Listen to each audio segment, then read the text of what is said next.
I am an old man now. I sit in my chair and think about my son, James. James was always a happy boy.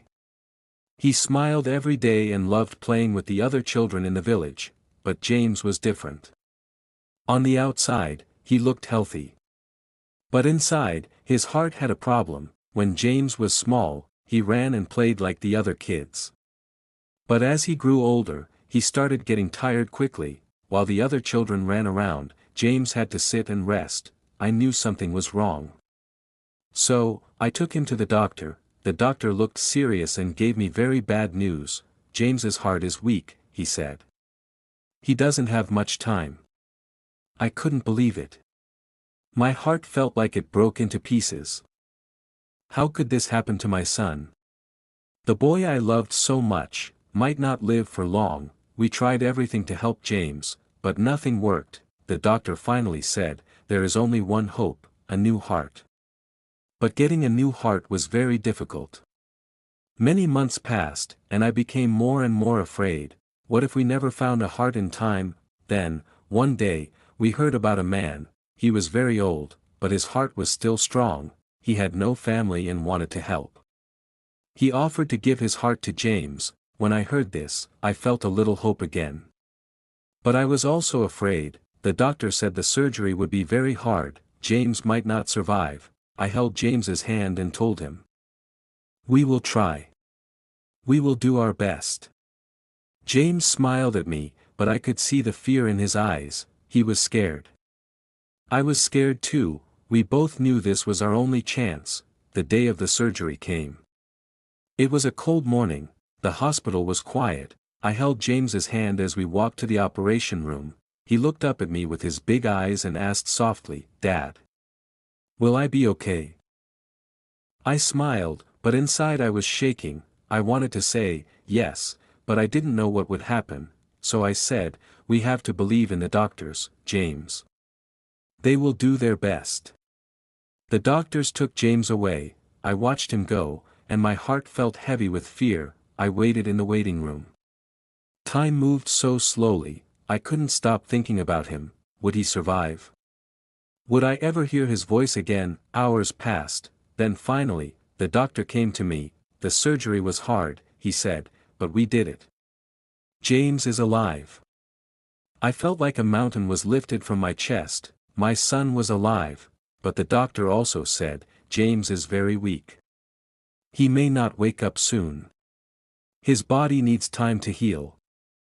I rushed to see James. He was sleeping. His face was pale. He looked so small in that big hospital bed. I sat beside him and gently held his hand. I whispered, "I love you, James. I am so proud of you."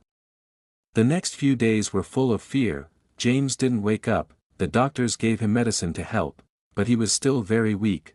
Once again, I felt hopeless. Every day, I prayed for James's heart to become strong. I prayed that he would open his eyes and smile again.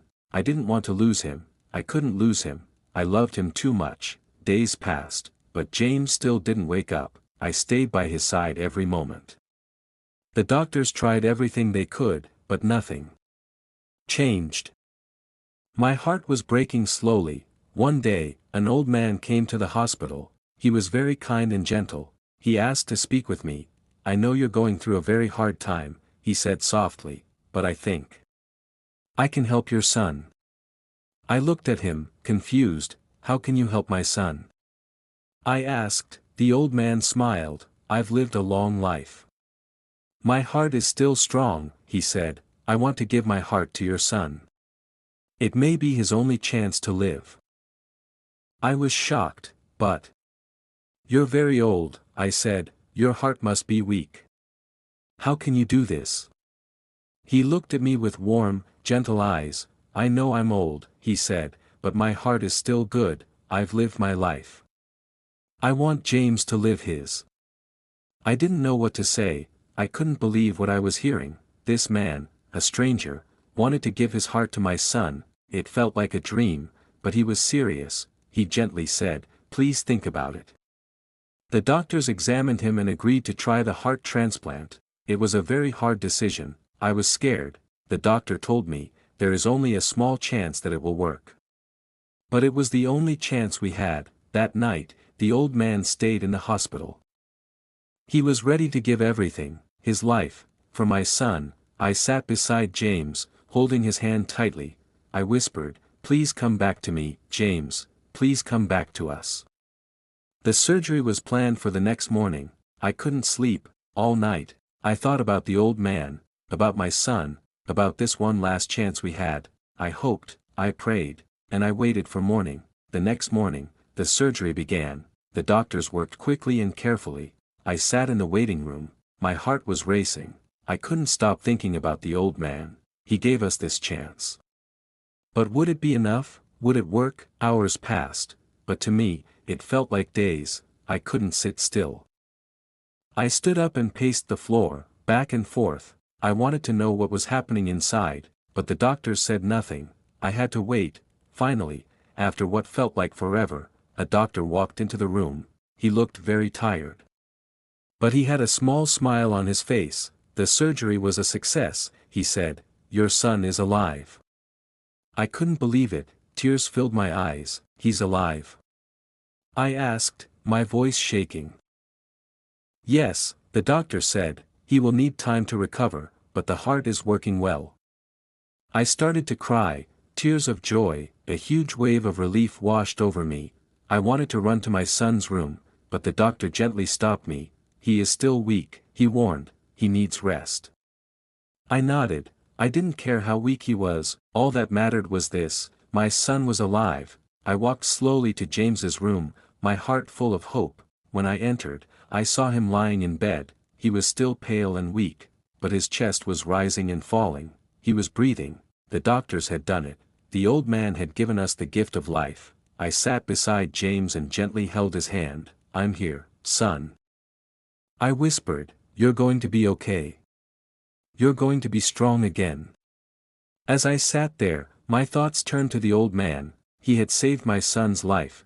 Because of him, James had a chance to live. I wished I could thank him, but I knew he was gone. He had given everything for us, and now he was gone. Still, I stayed by James's side, waiting for him to wake up. I knew it would take time, but I was patient, because my son was alive, and that was all that mattered. The old man's heart was now beating inside James's chest, and we would be forever grateful for that selfless gift. Days passed, and James slowly started to get better. His face became less pale, his eyes opened more often.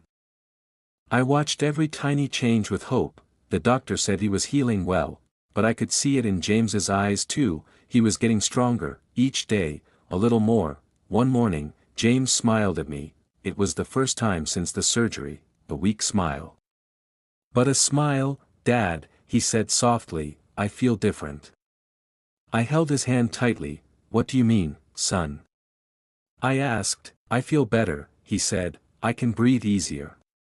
I can feel my heart. It's strong." My heart filled with pride. The heart inside him now, it wasn't just beating, it was living. It was a gift, one full of love. The doctor came in to check on him. He smiled and said, "You're making good progress. You're a lucky boy." James looked at the doctor, then back at me. "I'm not just lucky," he said, "I'm alive. And it's because of him." I knew who James meant, the old man, the man who had given his heart to my son. I felt thankful, but also sad. The old man had saved James's life, but he had lost his own. I spent many quiet moments thinking about him. I didn't even know his name, but his sacrifice meant everything. He gave my son a second chance at life. And I would never forget that. A few days later, I went to the hospital chapel. I wanted to say goodbye. I lit a candle for the man who had saved my son's life, and I whispered a prayer. I didn't know where he was now, but I hoped he was at peace. When I returned to James's room, he was sitting up in bed. His face had color again, his eyes were bright, and he was talking more. He still had a long road ahead, but he was alive. I smiled at him, my heart full. "You're going to be okay, son," I said. "We're going to be okay." James nodded, then he said something that touched my soul. "Dad, I want to help others, just like he helped me. I want to give, too." In that moment, I knew, the old man's spirit lived on. Inside my son, his gift hadn't just saved James's life, it had changed it, forever. James kept getting better. Soon, he left the hospital. We walked out hand in hand. The sky was blue, the air felt fresh. It was a new beginning. As we walked, I thought about everything we had been through, the fear, the pain, the waiting, but now, we had made it. My son was alive, stronger than ever.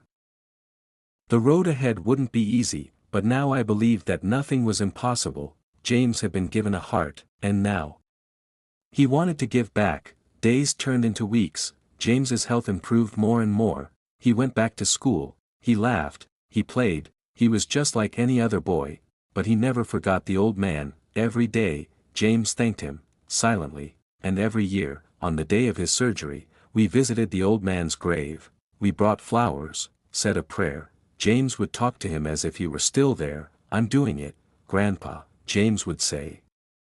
"I'm helping people. Just like you did." I was proud of him. James had become a kind, thoughtful boy, who wanted to change the world. And I knew, no matter what happened, the old man's legacy would live on, through my son. One day, we sat on a park bench. James looked at me and smiled. "Dad," he said, "I know you miss him. I miss him too, but I think he's happy now. He gave me life, and now, I'm going to live it fully." Tears filled my eyes. I pulled him into a tight hug. "You're going to do great things, son," I whispered. "I'm so proud of you." And as I held him close, I knew in my heart, life had given us the most precious gift of all.